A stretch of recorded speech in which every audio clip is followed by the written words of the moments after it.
খবর আছে? এই সবাই যারা খবর আছে, মৌলিকতার খবর আছে, ছাত্রছাত্রীদের খবর আছে।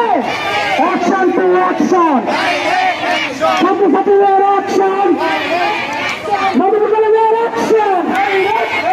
আমাদের দাবি মানতে হবে, মানতে হবে। পরিস্থিতি কেন মানব না, মানব না। পরিস্থিতি পূর্বের জন্য ফেরত চাই, পূর্বের জন্য ফেরত চাই। আমাদের দাবি জবাব চাই, প্রশাসনের জবাব চাই। আমরা একটা জিনিস লক্ষ্য করছি, তোমরা কি দেখতে পাচ্ছ যে এই দেশ কিন্তু এখনো সিন্ডিকেটের হাতে।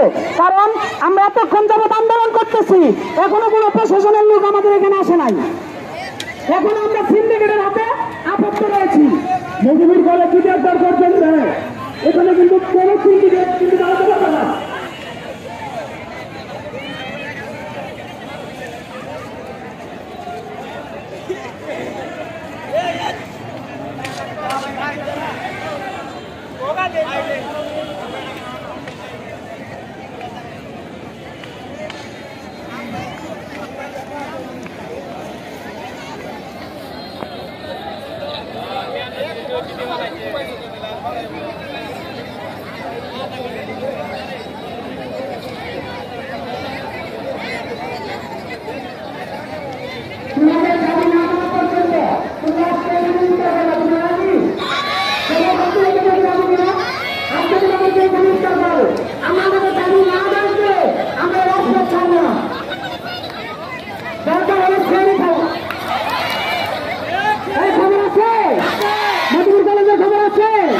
ছাত্রছাত্রীদের খবর আছে।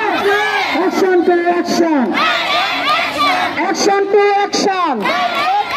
ছাত্রছাত্রীদের অ্যাকশন, মধুপুর কলেজের অ্যাকশন। আমাদের দাবি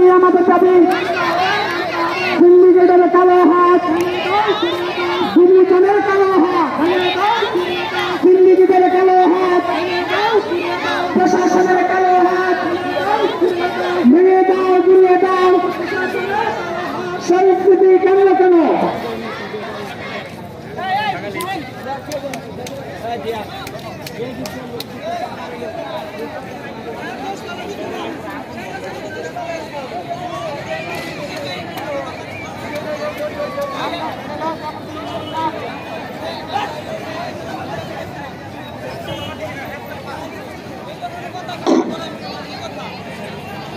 আমরা ইউনিয়নের কাছে 2 দিন আগে গিয়েছিলাম আমাদের দাবি নিয়ে। আমরা আমাদের দাবির জন্য দরখাস্ত দিয়েছি। আমরা কোনো পজিটিভ কোনো আশ্বাস বা ভালো কোনো কিছু পাইনি, তাই আমরা আমাদের আন্দোলন অব্যাহত রেখেছি। মজুরবাসী সকলের কাছে আমরা ক্ষমা চেয়ে নিচ্ছি, কারণ আমরা এবং প্রশাসনের কাছে গিয়েছিলাম, তারা আমাদের দাবি কোনো পজিটিভ কোনো আশ্বাস দেয় নাই, আমাদের দাবি তারা মেনে নেয় নাই। তারা আমাদের সাথে তাদের সাথে আমরা আজকে যোগাযোগ করতে চেয়েছি, আমরা তাদের সাথে এখন পর্যন্ত যোগাযোগ করতে পারিনি। আর তারা কিভাবে আছে আমাদের ফোন পর্যন্ত তারা ধরেন না, তারা এখনো সিন্ডিকেটের মধ্যে রয়েছে।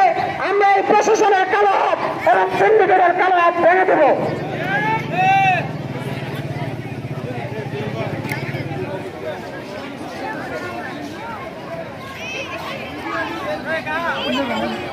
এটা